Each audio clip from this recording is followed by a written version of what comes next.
Here on BBC One at 9:25, Desmond Wilcox continues his report on the Jews of the United States in part 2 of The Golden Land.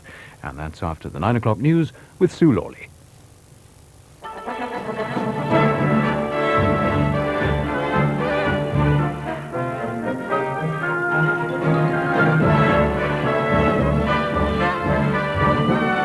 The Russians pull out of the Olympics. The Americans say it's a blatant political act. Anti-Gaddafi attack in Libya. They say the terrorists have been killed. Siege at a government building in Canada. 3 people die. 1,000 pickets, but the coal's still getting through to Ravenscraig.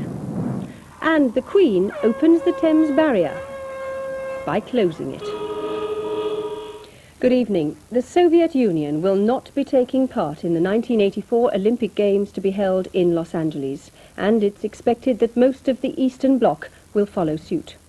The announcement, which came from Moscow late this afternoon, blamed the commercialization of the Games and the lack of security measures, violations in the eyes of the Russians of the Olympic Charter.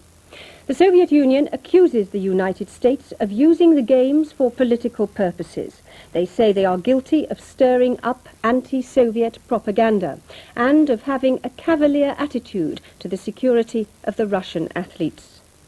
In 1980, the Americans boycotted the Games in Moscow in protest against the Soviet military intervention in Afghanistan, and it's always been a possibility that the Russians would take their revenge this summer. Tonight, an American State Department official has called the boycott a blatant political act. This is how Russian television viewers learned tonight that their athletes would not have the chance of competing in the world's supreme sporting event. The Soviet Olympic Committee statement is being interpreted here as quite final. They will not participate now under any circumstances, and we must assume that they've consulted with their Warsaw Pact allies who will join them in the boycott. There's no official confirmation here of reports that an alternative Games will be staged with athletes from Soviet bloc countries, but it's thought that that is what will happen, with Bulgaria the most likely host nation.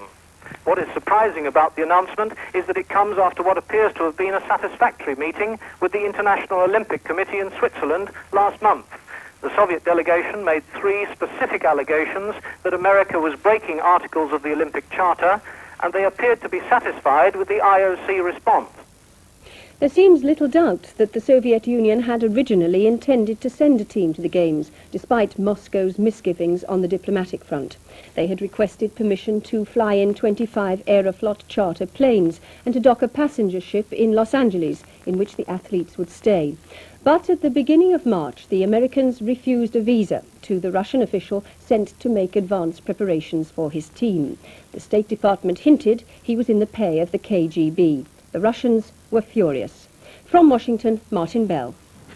The United States government reacted to the move with anger and surprise, for Moscow had given Washington no warning that this was about to happen. The State Department called it a blatant political action. The United States clearly regrets the Soviet disregard for the views of people all over the world who had hoped that the Olympics would go forward in a non-political manner. And the Americans were particularly upset by the Soviet suggestion that their security was somehow inadequate. They'd gone out of their way to publicize the elaborate precautions being taken to protect athletes and visitors from all countries. 12 different police teams have been training in Southern California alone, plus the FBI's rescue squad practicing its hostage rescue drills amid the snows of Virginia. Soviets out! Soviets out!